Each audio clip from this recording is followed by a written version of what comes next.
minister singe hana oiram basing loi oiningam gani madu loi lokthok aga hapa matam dadi ngasagi anouba hujik laiba manga sina kallai thokramnina atai du yena bada yam awabe masamni hujik se madugi yam khanba aduda mu khitang phajana niyom chumna haitare ko moini yanaba mauna consensus oina leihogdagadi hapodagadi maduda su government se mu kai ba phim leiba haitare mathangi last the law and order phibam phatte haidana government zipia tham gi banate makoina assembly session kore 12 manipur assembly session do kore kanada no confidence motion thaglani haibagi mamangi government previous government gi leader du gi mai kanoda mayokta no confidence thangat kani haibagi maduda makoi madchen yanaktabagi khaibung tanarakpagi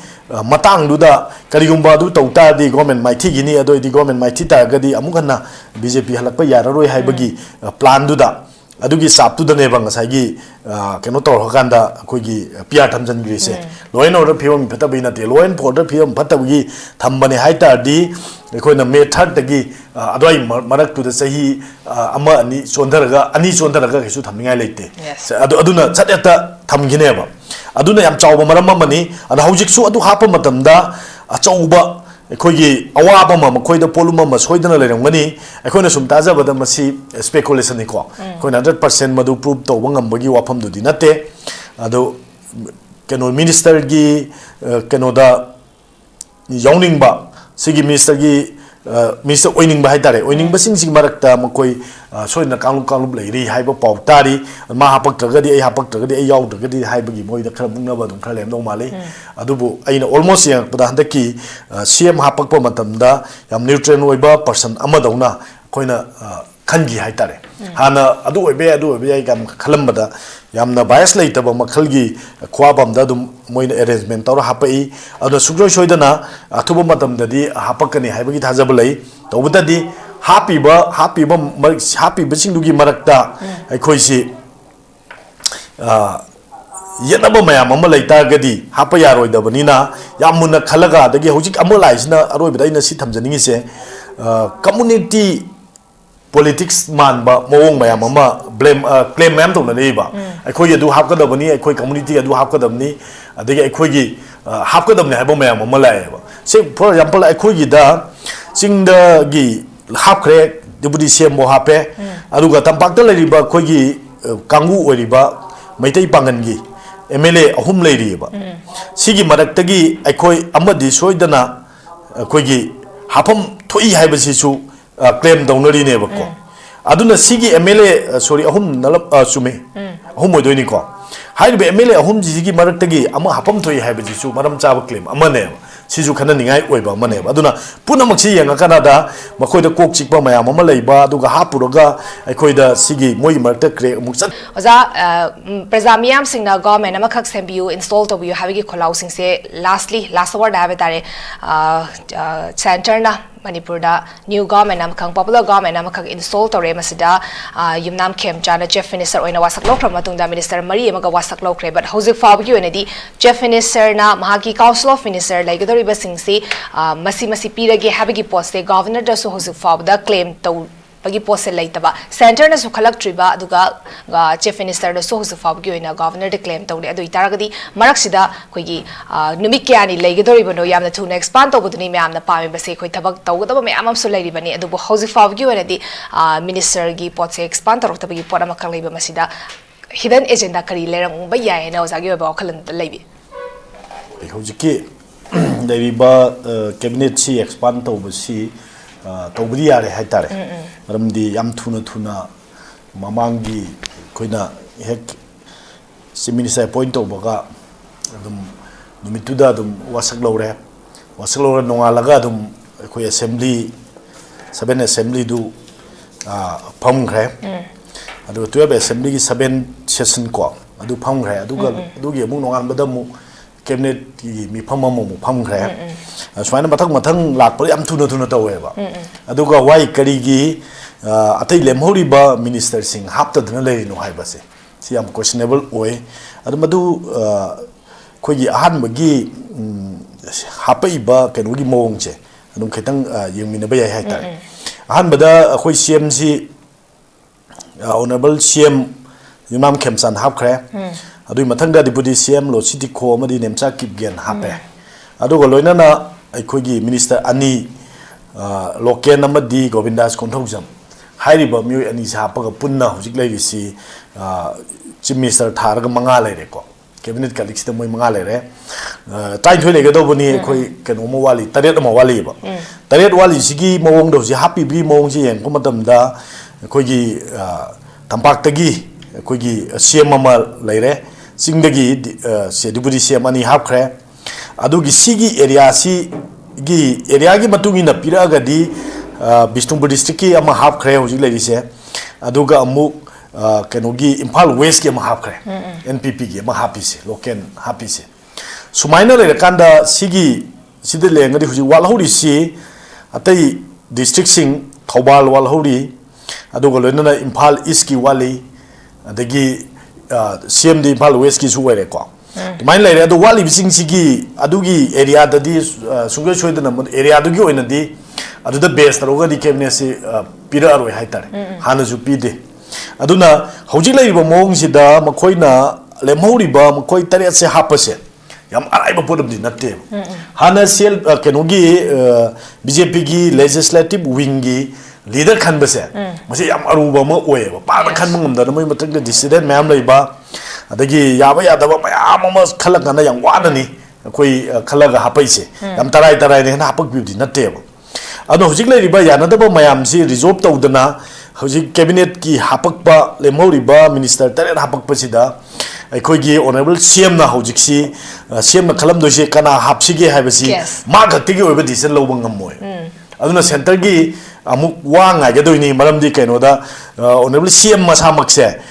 koigi sida koina hapangam bana te leader hapada center gi hapaga doni sida high command gi mathawni aikogi natte na hairaga dum lae mahana dagi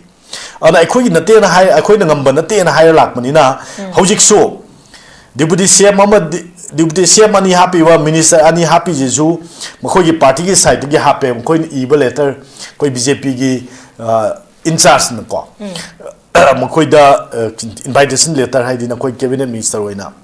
nang cabinet minister oina koina sida appoint tawle da yaba piu na hairakpagi letter do maina thar happy mayakidi chief minister na hapgadom ne bumasi chief minister na hairiba mana hapningi ba cabinet minister singdo lisama semaga mana magi mana appoint to singdo amu governor da tharaga governor madu approve toga madu wasak logo done adu aikoigi manipur da lairiba MLA sing aduga manipur gi lairiba hanagi government sina karigumba amata tawba ngamjadabagi mong ko loina mag kogi duties amadi rights mayam do loina surrender to thukibagi mong du da laigi ba aduna hojik su adugi mong dani hojik se cabinet minister walho rising je hapa matam da sungchoi choidana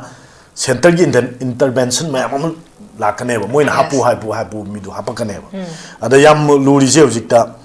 hanagi lairammi ba cabinet minister oirammi ba haibedi hojiki government ataba mamangi government da mamangi BJP gi government du da lairammi ba singdugi marakta koi amu anna hanjanna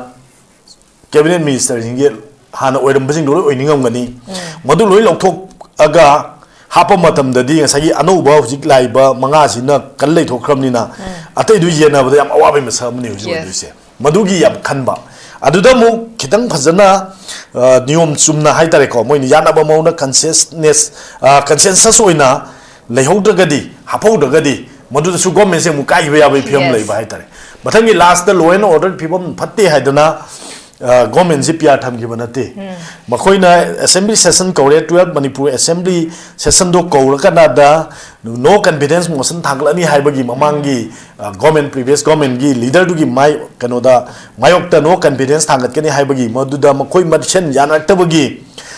khaibung tanarakpagi matang duda karigumba du tauta di government maithi gini adoi di government maithi targadi amukhanna BJP halakpa yararoi haibagi plan duda adugi saptu da ne bang sagi keno tor hakanda koigi pia thamjan gi se loin order phim phatabi na te loin order phim phatabi thambane haita di koina method tagi adoi marak tu da sahi ama ani chondaraga kisu thamningai leite aduna chateta thamgine ba aduna yam chawba maram amani ada hojik su adu hapa matamda achauba ꯑꯩꯈꯣꯏꯒꯤ ꯑꯋꯥꯕ ꯑꯃ ꯃꯈꯣꯏꯗ ꯄꯣꯠꯂꯨꯝ ꯑꯃ ꯁꯣꯏꯗꯅ ꯂꯩꯔꯝꯒꯅꯤ ꯑꯩꯈꯣꯏꯅ ꯁꯨꯝ ꯇꯥꯖꯕꯗ ꯃꯁꯤ ꯁ꯭ꯄꯦꯀꯨꯂꯦꯁꯟꯅꯤꯀꯣ ꯑꯩꯈꯣꯏꯅ 100% ꯃꯗꯨ ꯄ꯭ꯔꯨꯞ ꯇꯧꯕ ꯉꯝꯕꯒꯤ ꯋꯥꯐꯝꯗꯨꯗꯤ ꯅꯠꯇꯦ ꯑꯗꯣ ꯀꯩꯅꯣ ꯃꯤꯅꯤꯁꯇꯔꯒꯤ ꯀꯩꯅꯣꯗ ꯌꯥꯎꯅꯤꯡꯕ ꯁꯤꯒꯤ ꯃꯤꯅꯤꯁꯇꯔꯒꯤ ꯃꯤꯅꯤꯁꯇꯔ ꯑꯣꯏꯅꯤꯡꯕ ꯍꯥꯏꯇꯥꯔꯦ ꯑꯣꯏꯅꯤꯡꯕꯁꯤꯡꯁꯤꯒꯤ ꯃꯔꯛꯇ ꯃꯈꯣꯏ ꯁꯣꯏꯗꯅ ꯀꯥꯡꯂꯨꯞ ꯂꯩꯔꯤ ꯍꯥꯏꯕ ꯄꯥꯎ ꯇꯥꯔꯤ ꯃꯥ ꯍꯥꯄꯛꯇ꯭ꯔꯒꯗꯤ ꯑꯩ ꯌꯥꯎꯗ꯭ꯔꯒꯗꯤ ꯍꯥꯏꯕꯒꯤ ꯃꯣꯏꯗ ꯈꯔ ꯃꯨꯛꯅꯕ ꯑꯗꯨꯝ ꯈꯔ ꯂꯩꯔꯝꯗꯧ ꯃꯥꯜꯂꯤ ꯑꯗꯨꯕꯨ ꯑꯩꯅ ꯑꯣꯜꯃꯣꯁ ꯌꯦꯡꯉꯛꯄꯗ ꯍꯟꯗꯛꯀꯤ CM ꯍꯥꯄꯛꯄ ꯃꯇꯝꯗ ꯌꯥꯝ ꯅ꯭ꯌꯨꯇ꯭ꯔꯦꯜ ꯑꯣꯏꯕ ꯄꯔꯁꯟ ꯑꯃꯗꯧꯅ ꯑꯩꯈꯣꯏꯅ ꯈꯟꯈꯤ ꯍꯥꯏꯇꯥꯔꯦ ꯍꯥꯟꯅ ꯑꯗꯨ ꯑꯣꯏꯕ ꯌꯥꯏ ꯈꯜꯂꯝꯕꯗ ꯌꯥꯝꯅ ꯕꯥꯏꯁ ꯂꯩꯇꯕ ꯃꯈꯜꯒꯤ ꯈ꯭ꯋꯥꯕꯝꯗ ꯑꯗꯨꯝ ꯃꯣꯏꯅ ꯑꯦꯔꯦꯟꯖꯃꯦꯟ ꯇꯧꯔ ꯍꯥꯄꯛꯏ ꯑꯗꯨꯅ ꯁꯨꯡꯁꯣꯏ ꯁꯣꯏꯗꯅ ꯑꯊꯨꯕ ꯃꯇꯝꯗꯗꯤ ꯍꯥꯄꯛꯀꯅꯤ ꯍꯥꯏꯕꯒꯤ ꯊꯥꯖꯕ ꯂꯩ ꯇꯧꯕꯇꯗꯤ ꯍꯥꯞꯄꯤꯕꯁꯤꯡꯗꯨꯒꯤ ꯃꯔꯛꯇ ꯑꯩꯈꯣꯏꯁꯤ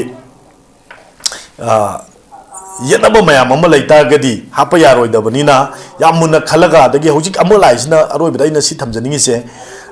ꯀꯝꯃꯨꯅꯤꯇꯤ ꯄꯣꯂꯤꯇꯤꯛꯁ ꯃꯥꯟꯕ ꯃꯑꯣꯡ ꯃꯌꯥꯝ ꯑꯃ ꯀ꯭ꯂꯦꯝ ꯃꯌꯥꯝ ꯇꯧꯅꯔꯤꯕ ꯑꯩꯈꯣꯏꯒꯤ ꯑꯗꯨ ꯍꯥꯞꯀꯗꯕꯅꯤ ꯑꯩꯈꯣꯏ ꯀꯝꯃꯨꯅꯤꯇꯤ ꯑꯗꯨ ꯍꯥꯞꯀꯗꯕꯅꯤ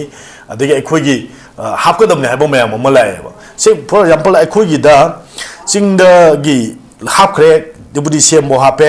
ꯑꯗꯨꯒ ꯇꯝꯄꯥꯛꯇ ꯂꯩꯔꯤꯕ ꯑꯩꯈꯣꯏꯒꯤ ꯀꯥꯡꯕꯨ ꯑꯣꯏꯔꯤꯕ ꯃꯩꯇꯩ ꯄꯥꯡꯒꯟꯒꯤ MLA 3 ꯂꯩꯔꯤꯕ ꯁꯤꯒꯤ ꯃꯔꯛꯇꯒꯤ ꯑꯩꯈꯣꯏ ꯑꯃꯗꯤ ꯁꯣꯏꯗꯅ ꯑꯩꯈꯣꯏꯒꯤ ꯍꯥꯐꯝ ꯊꯣꯛꯏ ꯍꯥꯏꯕꯁꯤꯁꯨ ꯀ꯭ꯂꯦꯝ ꯇꯧꯅꯔꯤꯅꯦꯕꯀꯣ ꯑꯗꯨꯅ ꯁꯤꯒꯤ MLA ꯁꯣꯔꯤ 3 ꯆꯨꯝꯃꯤ 3 ꯑꯣꯏꯗꯣꯏꯅꯤꯀꯣ ꯍꯥꯏꯔꯤꯕ MLA 3ꯁꯤꯒꯤ ꯃꯔꯛꯇꯒꯤ ꯑꯃ ꯍꯥꯐꯝ ꯊꯣꯛꯏ ꯍꯥꯏꯕꯁꯤꯁꯨ ꯃꯔꯝ ꯆꯥꯕ ꯀ꯭ꯂꯦꯝ ꯑꯃꯅꯦꯕ ꯁꯤꯁꯨ ꯈꯟꯅꯅꯤꯡꯉꯥꯏ ꯑꯣꯏꯕ ꯑꯃꯅꯦꯕ ꯑꯗꯨꯅ ꯄꯨꯝꯅꯃꯛꯁꯤ ꯌꯦꯡꯉꯀꯥꯟꯗ ꯃꯈꯣꯏꯗ ꯀꯣꯛ ꯆꯤꯛꯄ ꯃꯌꯥꯝ ꯑꯃ ꯂꯩꯕ ꯑꯗꯨꯒ ꯍꯥꯞꯄꯨꯔꯒ ꯑꯩꯈꯣꯏꯗ ꯁꯤꯒꯤ ꯃꯣꯏꯒꯤ ꯃꯔꯛꯇ ꯀ꯭ꯔꯦꯛ ꯑꯃꯨꯛ ꯆꯠꯈꯤꯒꯗ꯭ꯔꯥ ꯍꯥꯏꯕꯒꯤ ꯆꯤꯡꯅꯕ ꯃꯣꯏꯗ ꯑꯦꯄ꯭ꯔꯦꯟꯁꯟ ꯈꯔ ꯐꯥꯎꯕꯗꯨꯅ ꯀꯦꯕꯤꯅꯦꯠꯀꯤ ꯑꯅꯧꯕ ꯀꯦꯕꯤꯅꯦꯠꯁꯤ ꯍꯥꯞꯆꯟꯗꯕꯅꯤ ꯍꯥꯏꯗꯅ ꯑꯩ ꯁꯨꯃꯥꯏꯅ ꯊꯝꯖꯒꯦ ꯑꯍꯥꯟꯕꯗ ꯑꯣꯀꯦ ꯑꯣꯖꯥ ꯌꯥꯝ ꯐꯖꯅ ꯊꯝꯕꯤꯈ꯭ꯔꯦ ꯍꯧꯖꯤꯛꯀꯤ ꯂꯩꯔꯤꯕ ꯁꯤꯆꯨꯋꯦꯁꯟꯁꯤ ꯌꯥꯝꯅ ꯀ꯭ꯔꯨꯁꯤꯌꯦꯜ ꯑꯣꯏꯕ ꯍꯥꯏꯕ ꯇꯥꯔꯦ ꯑꯩꯈꯣꯏꯒꯤ ꯍꯥꯟꯅ ꯑꯣꯜꯔꯦꯗꯤ ꯃꯤꯅꯤꯁꯇꯔꯒꯤ ꯐꯝ ꯄꯥꯏꯔꯒ ꯂꯩꯔꯝꯕ ꯏꯚꯟ ꯑꯩꯈꯣꯏ ꯆꯤꯐ ꯃꯤꯅꯤꯁꯇꯔ ꯄꯥꯏꯔꯒ ꯂꯩꯔꯝꯕꯁꯤꯐꯥꯎꯗ ꯍꯟꯗꯛꯀꯤ ꯂꯥꯛꯏꯕ ꯒꯚꯔꯟꯃꯦꯟꯠꯁꯤꯗ ꯑꯩꯈꯣꯏꯒꯤ ꯃꯤꯅꯤꯁꯇꯔ ꯐꯝ ꯄꯥꯏꯒꯗꯧꯔꯤꯕ꯭ꯔꯥ ꯄꯥꯏꯔꯣꯏꯗꯧꯔꯤꯕ꯭ꯔꯥ ꯍꯥꯏꯕꯁꯨ ꯌꯥꯝꯅ ꯑꯆꯧꯕ ꯀ꯭ꯋꯦꯁꯅꯦꯕꯜ ꯑꯣꯏꯔꯒ ꯂꯩꯔꯤꯕꯅꯤ ꯃꯇꯥꯡꯁꯤꯗꯅꯤ ꯑꯩꯈꯣꯏꯒꯤ ꯃꯁꯤꯅꯁꯨ ꯃꯔꯝ ꯑꯃ ꯑꯣꯏꯔꯀꯥꯟꯗ ꯀꯦꯕꯤꯅꯦꯠ ꯑꯦꯛꯁꯄꯥꯟ ꯇꯧꯕꯒꯤ ꯉꯝꯗꯕꯒꯤ ꯄꯣꯠꯁꯦ ꯑꯣꯏꯒꯗꯧꯔꯤꯕ꯭ꯔꯥ ꯍꯥꯏꯕꯁꯤꯁꯨ ꯈꯟꯅꯅꯤꯡꯉꯥꯏ ꯑꯣꯏꯕ ꯄꯣꯠ ꯑꯃꯈꯛꯇꯤ ꯂꯩꯔꯤꯕ ꯑꯩꯈꯣꯏ ꯍꯧꯖꯤꯛ नौना फॉर्म तौरीब अखोई गवर्नमेंट सिना अखोई हजिक लेबिसि चैलेंजेस मैम अमा लेरी मखोइना फेस तौगदबा हाबे तारे फर्स्ट अखोई चीफ मिनिस्टर गी फर्स्ट प्रायोरिटी से अखोई मागना ओटेकिंग हेक तौख्रबा मतुंगदा इहान हान बोइना अखोई मीडिया ब्रीफिंग पीबा मतमदा अखोई मागी फर्स्ट प्रायोरिटी से अखोई कांगलफनी गी हजिक लेरिबा आईडीपी सिंग सिगी रिसेटलमेंट गी मतंग थबक पाइखकनी हाबे गी पोट अमखसु फोंदोकिबा लेबा हाबे तारे अदुबु काउंसिल ऑफ मिनिस्टर खनगदबा वालिबा सिंग से अखोई खंदना लेइ तारगदी मागी पावर से कमाइना चलाइगदरी मागा पुन्ना थबक तौमिनगदोरिबनी लेमहौरिबा अखोई काउंसिल ऑफ मिनिस्टर खनबा ngамdriबगी पोसे महाका थबक तौमिनगदोरिबा माकी टीम मेंबर ओइगदोरिबनी अदुइ तारगदी हौजि फावबदा खनबा ngамदना लेइ तारगदी महाकनासु खनबा ngамबगी पावर से पाइदा तारगदी कमदौना मेन इशू सिदा पुन्ना थबक तौमिनगदोरि हाबगी पोसिन हौजि लाइबसे ओजा कमाइ थमिनिङे याम सुमे हौजिकिदे याम क्रुशियल ओइबा एरिया अमने अदे हौजिक लेरिबा हापीबा केनोसे हापीबा डिपुटी सेमनी जेसु फुल्ली सिदा लागा थबक तौमिनबगी मतंगदु ओइदे हाइतारे वसक लौबसु केनोदा ऑनलाइन दा लौरेको बीसी दा अदगी असेंबली दा मिफमदसु बीसी दा यावरे अदु याबदुदि पिरे याम फै अदु फमिनरगा फजना अखोगी लेबाकी लेरिबा इशू सिंगसे मसी कोर इशू सिंगसे कमाइना रिजॉल्व तौगदगे हाइबगी तोंगान तोंगान डिफरेंट ओपिनियन मयाम अमा पुंजलकांदा टेबल तौगाना सिदि सुमाइना तौरसी हाइबगी रोड मैप अमा चनबा याबम दा पुन्ना तौगदौनी अदु तौददना लेबसे हुजिक सि लेबिदा मंगा सिदा लेरिसे सुमनै अहुमदंग लेरे अनीमना मपान ले ठोखरे अदो दारदि सि मिसगा मी अनि दु खक लेरगा करी वारेब लोदन मोइसु तौबम खंगदबा मयाम लेरमगनी अन अतो अतो थबक थौर मयाम चिलिनी हुजिक से मेक ओइगिबा होबदगी नोंगानबदि निनि सुबदगी परीक्षा पेर चर्चा अदिंगा सिजु थौरम मयाम अदम सि मिसगी लाकनेबा अदु अदुगी डिफिनि कैनोजी याम ओइबा खोगी यामना difficulty ओइरिबा situation मयाम core issue जिंगजी लखोसे hi तागदी ngsaigi akhoi jalana su ai thambiduni ngsaigi punna phaminaraga equal participation ama khak changieba different opinion mayam ama lawraga punna thabak tawminaba haibadu pulap konjanba ma changi aduda ekhoina lemhoriba pangangi MLA sing dagi ama hapa ise masi hapada makhoi su opinion ama ngsaigi manipur gi irang sigi matangda ekhoina warep lawrkpa matamda moi su participation tawrokadoi Yes. sigi development tawrokpada khanab yarakadoi adoidi adumaina participation ju yamna balancing oiba participation ama lakanda punna warep lo yam nungai gani haibaduni aina su thamjaningi se adugo loinana aina mu thamjaningi se aikoigi atuba matamda hapa haibasi yamna aikoigi mangda taraga leiba cabinet si yaudagadi mapung phadagadi thabak tobang moidabanina madu khalaga hapa mayamgi parameter mayam ama oja keno su parliament ju panbire ko palibiduda ngasagi ay mo hanjan jaro ge adugi criteria mayam do khari yenga kanada apabasu oiba mayam gi ju khan mangamba aduga chap manaba miyeng da thabak tomina bangamba mijing khala kanada koi warep logo damni athu matamda cabinet ki kenosi award pa member sing je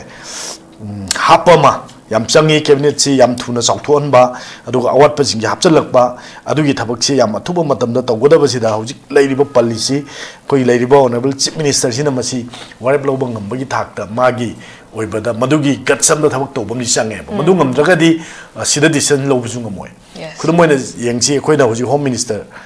gi ni state ki subject home minister hoji deal to doini nan gi chuchampur gi rang ma mob ama tawi haibagi chalak padamda khogi honorable kenona minister na govindas konthok yomna dum situation do control to khore ka haire ma response to reba sumana tobam to ko mayam to du yam leiri adu ngasai gi state ki leiriba jingsida in aid of the civil administration da mateng bang na ba tharai ne ba central paramilitary forces and the army jingse adu moi da mateng bang na ba lai se da moi ni yenga ga dum leire ba ngarang nan ke ngasi su ngarang su nan su no mai kap thari hai ba ma pot ma yawi adu su kamai to da army na paramilitary forces mem na sil tor leba area ama da gi ne ba kapai se no mai kap thari se adu kapak ka da kari gi kapai no hai na yeng ka da moi kapali si maram ma lei ba kapal am kan da jale to bra so ni khut halak pra kapak pra yeng doi ne kapak ta ga di madu combing operation to doi ne ko na is example ma koi khang re na tapak to operation to ri ni keno da khoi gi cyclone gi kanu kon da bom pokhai ba gi tarok pa madam da hairok to operation cha thari ne yeng ji ko aduna sida lei ba adu gi game plan am khak yaw sin da ko min loi to wa ta ne ma se swai da to ba na te aduna yam lu do jo sa ngasai moi bon pong hai gi to adu yam chum meaning ngasai gi asom dei lo ba warep se sina thabak adum to le ga di swai ro ha ne gi PR government du ga then previous government du sapman ne they cannot resolve all these issues si am ta issues resolve to sungo moi aduna maduna tabida aina thamjani se sigi le riba cabinet colleague se sida gi leader oi riba honorable chief minister se si sina kedang guts leina haimum chame this is our state subject don't take any advantage sigi due advantage to lora canada aikoi sida no koi intervention se tawkanu this is our duty to perform and to enforce our law and order gi leiriba koi gi enforcement agency mayam je akoi masi matong ton ba akoi thabuk ni sida state ki list ni the concurrent list or ga di koi khanasi the union list no edum tawjago haibase fazna haiba masa khain haibam changi ba aduga noina aikoina ngamda kana noi digi mateng pang lower ke ad noi suggestion tawro koi da mateng pang ose du haiga dam ne ba adu hai dinge yaroi ina aji smai tham jage aduga loselak pada ina haijening base athuba matam da expansion tawbiu expansion tawbo matam da koi gi yamna kitang hai singba wakhan ta na hujik matam ji da kaisu anoba project tawbo matam da keno semaga project tharga center dagi paisa lauraga थारगा तो वमतम था तरुक तरे अदुम चंगमनि अपुप तोरपदा थबक सुब केसु नंगौरोयबा सेन काइबा नंगौरोय अदम को थादा बिरनु लैबे core issue सिंग जिदा को थादा बिरो अदुगा मथंगी तामगी इलेक्शन जी याम नक्सले अदुना अदुम द तोबिरकांदा लेबाकी अफबा थबक तोबिरो अखोना एक्सपेक्टेशन मयाम अमा थम्मी हंदकी लाइबा कॉम्बिनेशन जिदा अदुबु ngsaigi punna intact leiraga khoi mafam chana punna phaminara cabinet se physically attend to bo yanana bagi situation da tawminara kanda thabak punna tawna ba government of india na sinbiu na tagari khoi gi awa ba se adum makha ta na sangda leigini na I soina last thamjage okay oza yam pas antha bikre khoi gi leiriba situation sina maru oina khoi gi प्रजा सिंह दसु यामना confuse ओइरे हाय पतारे दम हंजन जन सो दम हारग सु लेर बने कोई प्रजा सिंह से हुजी से गवर्नमेंट से फॉर्म तोरे अदु गवर्नमेंट से दगे कोइने एक्सपेक्ट तोरिबा मयाम सिगा तोरकदो करम बम ओंग तोरकनी हाबिसु प्रजा सिंह दा मक चमम नबगी पोट अमखक लेबा हाय